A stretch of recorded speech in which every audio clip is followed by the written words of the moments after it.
ஒவ்வொரு தீபாவளியிலும் அதாவது கொண்டாட்ட நிகழ்ச்சிகளிலுமே இந்தியா முழுவதும் வானம் வண்ணமயமாக இருக்கும். குழந்தைகள் சிரிப்பாங்க, குடும்பங்கள் கொண்டாடுவாங்க, பட்டாசுகளோட சத்தம் நாடு முழுவதும் மகிழ்ச்சியை பரப்பும். ஆனால் அந்த பட்டாசுகள் தயாராகக்கூடிய மண்ணில் சில குடும்பங்கள் ஒவ்வொரு ஆண்டும் கண்ணீருடன் தான் வாழ்ந்துட்டு இருக்காங்க.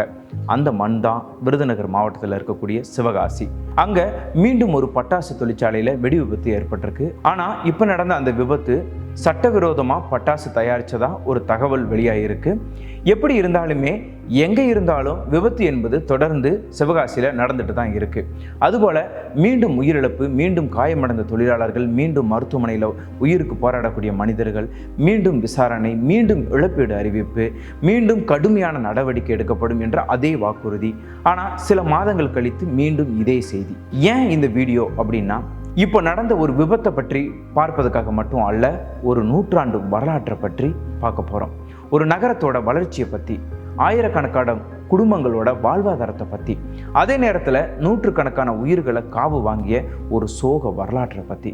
ஒரு காலத்தில் இந்த மண் பட்டாசுக்கு பெயர் போனது மட்டும் அல்ல, விவசாயம் செய்த மக்கள் வாழ்ந்த பூமி அது. மழையை நம்பி, நிலத்தை நம்பி வாழ்க்கையை நடத்த முயன்ற மக்கள். ஆனால் காலம் மாறிச்சு, வறட்சி வந்துச்சு, வாழ்க்கையும் மாறிச்சு. விவசாய நிலங்கள் மெதுவாக தொழிற்சாலையாக மாறிச்சு. அந்த மாற்றம் ஆயிரக்கணக்கான குடும்பங்களுக்கு வேலையும் கொடுத்துச்சு. அதே மாற்றம் பல குடும்பங்களோட வாழ்வில் என்றைக்குமே ஆறாத காயங்களையும் விட்டு போணுச்சு. இன்று இந்தியாவில் வெடிக்கக்கூடிய பெரும்பாலான பட்டாசுகள் சிவகாசி மற்றும் அதன் சுற்றுவட்டார பகுதியிலிருந்து தான் தயாரிக்கப்படுது. இந்த தொழிலை நம்பி லட்சக்கணக்கான மக்கள் வாழ்ந்துட்டு இருக்காங்க. அப்படி இருக்க ஏன் விபத்து மட்டும் முடிவுக்கு வராமல் இருக்கு? பிரச்சனை எங்க? பாதுகாப்பிலா, சட்ட அமலாக்கத்திலா, அல்லது நம்முடைய அலட்சியத்திலா? சிவகாசி எப்படி இந்தியாவோட பட்டாசு தலைநகரமானச்சு? அந்த மண்ணின் உண்மையான வரலாறு என்ன? இந்த தொழில் எத்தனை பேருக்கு வாழ்க்கை கொடுத்திருக்கு? அதே தொழில் எத்தனை பேரின் உயிரை பறிச்சது? மீண்டும் மீண்டும் நடக்கும் இந்த விபத்துகளுக்கு உண்மையான காரணம் என்ன? அதற்கான தீர்வு என்ன? இதையெல்லாம் ஆதாரங்களுடனும் வரலாற்றுடனும் முழுமையாக தற்போது பார்க்கலாம். இது ஃபயர்லைன் தமிழ், நான் உங்கள் வினோத். ஒரு நகரத்தின் நிகழ்காலத்தை புரிஞ்சுக்கணும் அப்படின்னா முதல்ல அந்த நகரத்தோட கடந்த காலத்தை புரிஞ்சுக்கணும். இன்று சிவகாசி என்றாலே நமக்கு முதல்ல நினைவுக்கு வருவது பட்டாசு. ஆனால் 100 ஆண்டுகளுக்கு முன்பு சிவகாசி அப்படின்னா பட்டாசு இல்லை, தொழிற்சாலைகளும் இல்லை, புகை மண்டலங்களும் இல்லை, வெடி சத்தங்களும் இல்லை. அது மழையை எதிர்பார்த்து கொண்டு வானத்தை பார்த்து கொண்டிருந்த ஒரு விவசாய பூமி. விருதுநகர் மாவட்டத்தில் இருக்கக்கூடிய இந்த பகுதி தமிழ்நாட்டிலேயே குறைவான மழை பெறும் பகுதிகளில் ஒன்று. ஆண்டின் பெரும்பாலான நாட்கள் கடும் வெயில், குறைவான மழை, நீர்வளம் மிக்க குறைவு, பெரிய ஆறுகள் கிடையாது, பெரிய ஏரிகளும் கிடையாது.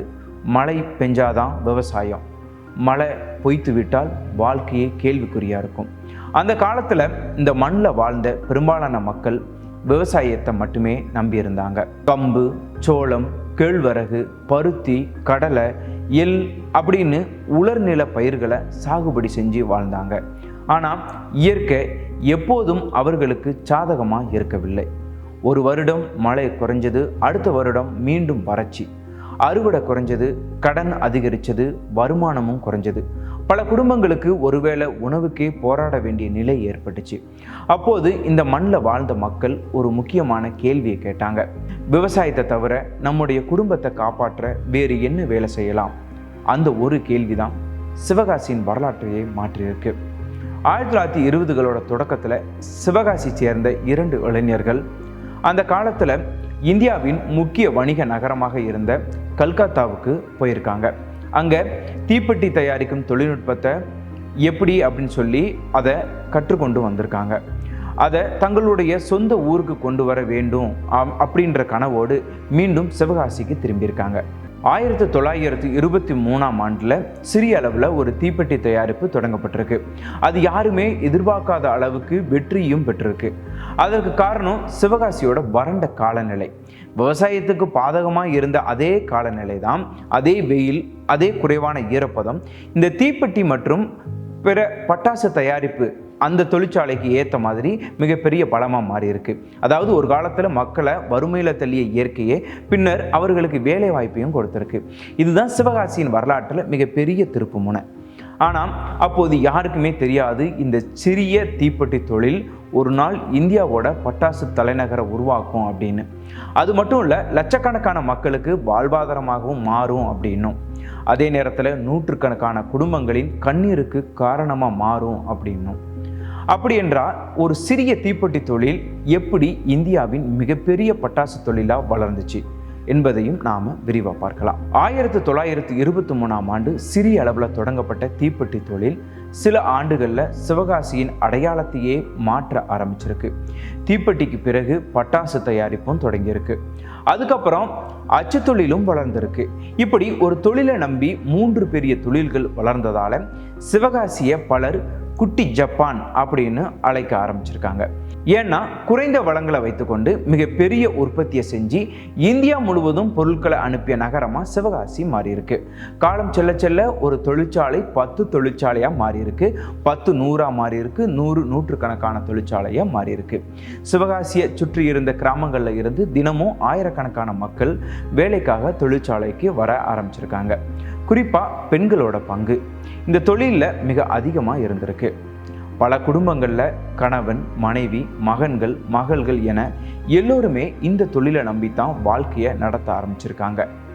இப்போ இந்தியாவில் தயாரிக்கப்படக்கூடிய பட்டாசுகள்லேயே சுமார் 90 முதல் 95% வரை சிவகாசி மற்றும் அதையே சுற்றி இருக்கக்கூடிய பகுதிகளில் இருந்து தான் தயாரிக்கப்படுது அப்படின்னு தொழில்துறை மதிப்பீடுகள் தெரிவிக்கின்றன. இந்த தொழிலை நம்பி நேரடியாகவும் மறைமுகமாகவும் லட்சக்கணக்கான மக்கள் வாழ்ந்துட்டு இருக்காங்க. பட்டாசு தொழிற்சாலையில் வேலை செய்பவர்கள் மட்டுமல்ல, ரசாயன பொருட்கள் விற்பனை செய்பவர்கள், காகிதம் தயாரிப்பவர்கள், அச்சகங்கள், பேக்கிங் நிறுவனங்கள், லாரி ஓட்டுநர்கள், சிறிய தேநீர் கடைகள், உணவகங்கள், இப்படி ஒரு நகரத்தின் ஒட்டுமொத்த பொருளாதாரமும் இந்த தொழிலை சுற்றியே இயங்க ஆரம்பிச்சிருக்கு. அதனால தான் பட்டாசு தொழிலை உடனே மூடிவிடலாம் அப்படின்னு சொல்றது அவ்வளவு எளிதான விஷயம் கிடையாது. ஏன்னா அதுக்கு பின்னாடி லட்சக்கணக்கான குடும்பங்களின் வாழ்க்கை இருக்கு, பல குழந்தைகளோட கல்வி இருக்கு, பல குடும்பங்களின் அன்றாட உணவும் இருக்கு. அதனால தான் சிவகாசி மக்களுக்கு இந்த தொழில் வெறும் தொழில் அல்ல, அவர்களின் வாழ்க்கை, அவர்களோட அடையாளம். ஆனால் ஒவ்வொரு ஆண்டும் தீபாவளி நெருங்கக்கூடிய நேரத்தில் நாடு முழுவதும் பட்டாசு விற்பனை பற்றிய செய்தியோடு மற்றொரு செய்தியும் தொடர்ந்து வரும். சிவகாசியில் வெடி விபத்து, தொழிலாளர்கள் உயிரிழப்பு, பலர் படுகாயம் அப்படின்னு. ஒரு கேள்வி, வேலைவாய்ப்பை கொடுத்த இந்த தொழில் தான் ஏன் மீண்டும் மீண்டும் உயிர்களையும் காவு வாங்குது? இந்த விபத்துகள் விதியா, அலட்சியமா அல்லது தவிர்க்க முடியாததா? இப்படிங்கிற பல கேள்விகள் எழும்பியிருக்கு. பட்டாசு தொழிற்சாலைக்குள்ள என்ன நடக்கு, ஏன் இந்த விபத்துகள் மீண்டும் மீண்டும் நடக்கின்றன அப்படின்றத பற்றி நாம் விரிவாக பார்க்கலாம். இப்போ ஒரே ஒரு கேள்வி, ஒவ்வொரு முறையும் வெடி விபத்து நடந்த பிறகு அரசு சொல்வது ஒன்றே ஒன்றுதான், விசாரணை நடைபெற்று வருகிறது, தவறு செய்தவர்கள் மீது நடவடிக்கை எடுக்கப்படும், பாதுகாப்பு விதிகள் கடுமையாக்கப்படும். ஆனால் சில மாதங்கள் அல்லது சில ஆண்டுகள் மீண்டும் அதே செய்தி. ஏன் அப்படின்னா இதற்கான பதிலை புரிஞ்சு கொள்ள முதல்ல ஒரு பட்டாசு எப்படி தயாராகிறது என்பதை நாம தெரிஞ்சுக்கணும். ஒரு பட்டாசு ஒரே இடத்துல தயாராகி விடாது. ரசாயனங்களை தனித்தனியாக அளவிடணும், அவற்றை குறிப்பிட்ட விகிதத்தில் கலக்கணும், அதுக்கப்புறம் காகித குழாய்களை நிரப்பணும், உலர வைக்கணும், அதன் பின்னர் பொதி செய்து கிடங்களை சேமிக்கணும். இந்த ஒவ்வொரு கட்டத்திலையுமே பாதுகாப்பு விதிகள் இருக்கு. ஏன்னா பட்டாசு என்பது சாதாரண பொருள் கிடையாது. சிறிய தவறு கூட சில நொடிகளில் பெரிய வெடி விபத்தா மாற வாய்ப்பு இருக்கு. ஒரு சிறிய தீப்பொறி, ஒரு சிறிய உராய்வு அல்லது ரசாயனங்களை தவறான முறையில் கையாளும் போது முழு கட்டிடமும் சில நொடிகளில் தீப்பிடித்து வெடிக்க வாய்ப்பு இருக்குது. அதனால தான் ஒவ்வொரு அறையிலும் குறிப்பிட்ட எண்ணிக்கைக்கு மேலே தொழிலாளர்கள் இருக்கக்கூடாது அப்படின்னு விதி இருக்குது. குறிப்பிட்ட அளவுக்கு மேலே ரசாயனங்களும் வச்சிருக்கக்கூடாது அப்படின்னு சொல்கிறாங்க. ஒவ்வொரு பணியும் தனித்தனி அறைகளில் தனித்தனியாக செய்யப்படணும். ஆனால் விசாரணை அறிக்கையில் மீண்டும் மீண்டும் வெளிவரும் குற்றச்சாட்டு என்னன்னா ஒரே மாதிரியாக தான் இருக்குது.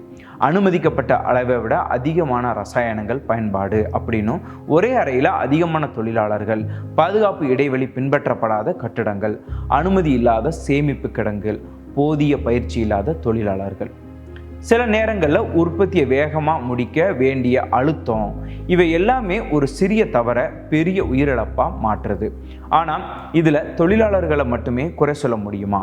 இல்லை, தொழிற்சாலை உரிமையாளர்களுக்கும் பொறுப்பு இருக்குது. பாதுகாப்பு விதிகளை கண்காணிக்கும் அதிகாரிகளுக்கும் இதில் பொறுப்பு இருக்குது.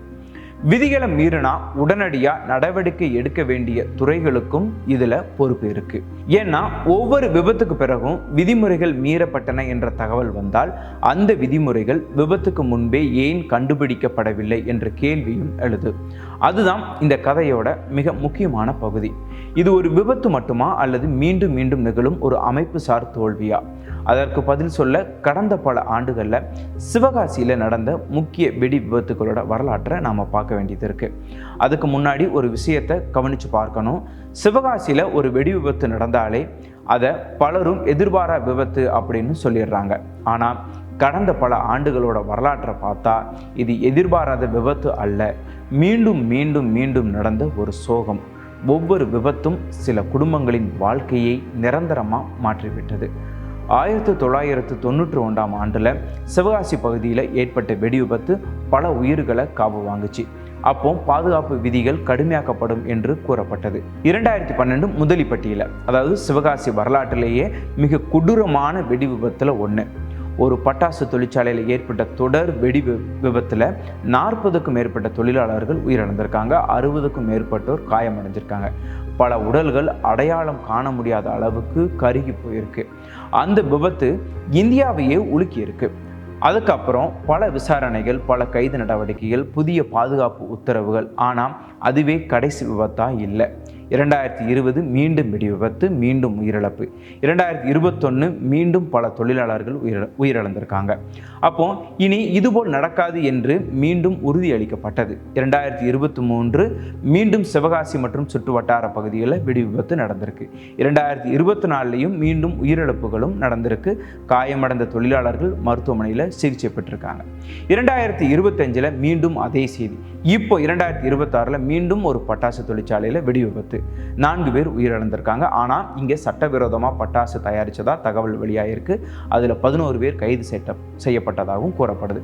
ஆனால் மீண்டும் கண்ணீரில் நிற்கும் குடும்பங்கள். இந்த டைம்ல எல்லாத்தையும் பார்த்தீங்கன்னா ஒரு கேள்வி தானாகவே எழும். ஒவ்வொரு விபத்துக்கும் பிறகும் விசாரணை, இழப்பீடு, கைது, பாதுகாப்பு ஆய்வு அனைத்தும் நடக்கிறது. ஆனால் அடுத்த விபத்தை மட்டும் ஏன் தடுக்க முடியல? இங்கே ஒரு விஷயத்தை நாம் தெளிவாக புரிஞ்சுக்கணும். இந்த தொழில் ஆயிரக்கணக்கான குடும்பங்களோட வாழ்வாதாரம். ஆனால் ஒரு தொழிலாளி காலையில் வேலைக்கு செல்லும்போது மாலையில் உயிருடன் வீட்டுக்கு திரும்புவாரா என்ற உறுதியே இல்லாத ஒரு நிலை தான் இருக்குது. ஒரு நாகரிக சமூகத்திற்கு ஏற்றதா அப்படின்ற கேள்வியும் இருக்குது.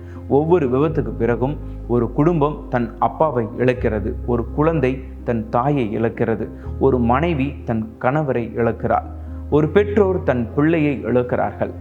இது ஒரு புள்ளி விவரம் அல்ல. ஒவ்வொரு எண்ணுக்கு பின்னாலும் ஒரு குடும்பத்தின் வாழ்க்கை இருக்கு. அப்படின்னா இந்த விபத்துகளுக்கு உண்மையான காரணம் என்ன? அரசு என்ன செய்ய வேண்டும்? தொழிற்சாலை உரிமையாளர்கள் என்ன செய்ய வேண்டும்? மிக முக்கியமாக இந்த உயிரிழப்புகளை நிறுத்த என்னதான் தீர்வு? அதைத்தான் நாம் முக்கியமாக பார்க்க வேண்டிய கட்டாயம் இருக்கு. இவ்வளவு நேரம் சிவகாசியோட வரலாற்றை பார்த்தோம், இந்த தொழிலோட வளர்ச்சியை பார்த்தோம், இந்த தொழில் கொடுத்த வேலை வாய்ப்பை பார்த்தோம், மீண்டும் மீண்டும் நடந்த வெடி விபத்துகளையும் பார்த்தோம். இப்போ மிக முக்கியமான கேள்வி ஒன்று இருக்கு. இதற்கு தீர்வு தான் என்ன? முதல்ல ஒரு விஷயத்தை தெளிவாக புரிஞ்சுக்கணும். பட்டாசு தொழிலை ஒரே நாளில் மூடி விடுவது நடைமுறைக்கு சாத்தியமான தீர்வு அல்ல. ஏன்னா இந்த தொழிலை நம்பி லட்சக்கணக்கான குடும்பங்கள் வாழ்ந்துட்டு இருக்காங்க. அந்த குடும்பங்களோட வாழ்க்கையும் நாம் மறந்துவிட முடியாது. அதே நேரத்தில் உயிரிழப்புகளையும் இது வழக்கம்தான் அப்படின்னு சொல்லி ஏற்றுக்கொள்ள முடியாது. ஒரு தொழிலாளி காலையில் வேலைக்கு சென்றால் மாலையில் பாதுகாப்பாக வீட்டுக்கு திரும்ப வேண்டும். அதுதான் ஒரு நாகரிக சமூகத்தின் அடிப்படை. அப்படின்னா மாற்றம் எங்கே தொடங்கணும்? முதல்ல பாதுகாப்பு விதிகளை காகிதத்தில் எழுதுவதோடு நிறுத்திவிடக்கூடாது. அவை ஒவ்வொரு தொழிற்சாலையிலும் ஒவ்வொரு நாளும் கண்டிப்பாக நடைமுறைப்படுத்த வேண்டும். அடுத்ததா, அனுமதிக்கப்பட்ட அளவை விட அதிகமான ரசாயனங்களை பயன்படுத்தினாலோ சேமித்து வைத்தாலோ கடுமையான நடவடிக்கை எடுக்கப்பட வேண்டும். தவறு செய்த தொழிற்சாலைகளை சில நாட்களுக்கு மூடுவது மட்டுமல்ல, தேவைப்பட்டால் உரிமத்தையே ரத்து செய்யும் அளவுக்கு சட்டம் செயல்பட வேண்டும். அடுத்ததா, தொழிலாளர்களுக்கு பாதுகாப்பு பயிற்சி கட்டாயமாக இருக்கணும். அனுபவம் இல்லாத ஒருவர் நேரடியாக ஆபத்தான பிரிவில் வேலை செய்யக்கூடாது. ஒவ்வொரு தொழிலாளிக்கும் பாதுகாப்பு உபகரணங்கள் மற்றும் அவசரகால பயிற்சிகள் தொடர்ந்து வழங்கப்பட வேண்டும். அடுத்ததா, ஆய்வுகள் விபத்து நடந்த பிறகு அல்ல, விபத்து நடக்கும் முன் நடக்க வேண்டும். திடீர் ஆய்வுகள், வெளிப்படையான ஆய்வுகள், தொடர்ச்சியான ஆய்வுகள் அதுதான் பல உயிர்களை காப்பாற்றும். இன்னொரு முக்கியமான விஷயம் என்ன அப்படின்னா, ஒவ்வொரு விபத்துக்கு பிறகும் விசாரணை அறிக்கைகள் மக்கள் பார்வைக்கு வெளிப்படையாக வெளியிடப்பட வேண்டும். அப்போதுதான் என்ன தவறு நடந்துச்சு, யார் பொறுப்பு, என்ன நடவடிக்கை எடுக்கப்பட்டது என்பது மக்களுக்கு தெரியும். அப்போதுதான் அதே தவறு மீண்டும் நடக்காமல் தடுக்க முடியும். ஏன்னா ஒவ்வொரு விபத்தும் நமக்கு ஒரு பாடம் கற்றுக் கொடுக்க வேண்டும். அடுத்த விபத்துக்கான எச்சரிக்கையாக இருக்கணும். அடுத்த உயிரிழப்புக்கான முன்னோட்டமாக இருக்கக்கூடாது. இறுதியாக ஒரே ஒரு கேள்வி. ஒவ்வொரு தீபாவளியிலும் நாம் பட்டாசுகளை வெடித்து மகிழ்கிறோம். ஆனால் அந்த பட்டாசுகளை தயாரித்த தொழிலாளி அவருடைய குடும்பத்துடன் அதே மகிழ்ச்சியோடு தீபாவளியை கொண்டாடுகிறாரா அல்லது பல கொண்டாட்டங்களை கொண்டாடுகிறாரா? இந்த கேள்விக்கு ஆம் என்று சொல்லும் நாள் வந்தால்தான் சிவகாசியின் உண்மையான வெற்றி அடங்கியிருக்கு. அதுவரை ஒவ்வொரு வெடி விபத்தும் ஒரு செய்தி அல்ல, ஒரு எச்சரிக்கை, ஒரு குடும்பத்தின் அழுகை, ஒரு சமூகத்தின் தோல்வி. சிவகாசி இந்தியாவுக்கு ஒளியை கொடுக்கும் நகரமாகவே இருக்க வேண்டும், உயிர்களை காவு வாங்கும் நகரமாக அல்ல. தொடர்ந்து பார்க்கலாம் அரசாங்கம் இதுக்கு என்ன நடவடிக்கை எடுக்க போகுது. விபத்துக்கள் இனி தடுக்கப்படுமா? தடுக்கப்படணும். அதுதான் அனைவரின் வேண்டுதலாக உள்ளது. இந்த விபத்துக்களை தடுக்க அரசும் தொழிற்சாலை நிர்வாகமும் என்ன செய்ய வேண்டும் என்பதை நீங்கள் தங்களுடைய கருத்துக்களை கமெண்ட்ல பதிவு செய்யுங்க. சத்தத்துடனும் வெளிச்சத்துடனும் நம்மை மகிழ்விக்கும் பட்டாசுகள் அதை உருவாக காரணமாக இருக்கும் தொழிலாளர்களின் வாழ்க்கையை பாதுகாத்து அவர்களையும் மகிழ்ச்சியில் வாழ வைக்க வேண்டும் என்பதே அனைவரது பிரார்த்தனையாக இருக்கு. இனி ஒரு உயிரிழப்பு கூட பட்டாசு தொழிற்சாலையில் நடக்கக்கூடாது என்று இறைவனை பிரார்த்திப்போம். தொழில் வளரட்டும், நாடு செழிக்கட்டும், அதே நேரத்தில் தொழிலாளியும் மகிழ்ச்சியோடு வாழட்டும். இது ஃபயர்லைன் தமிழ். நான் உங்கள் வினோத். நன்றி, வணக்கம்.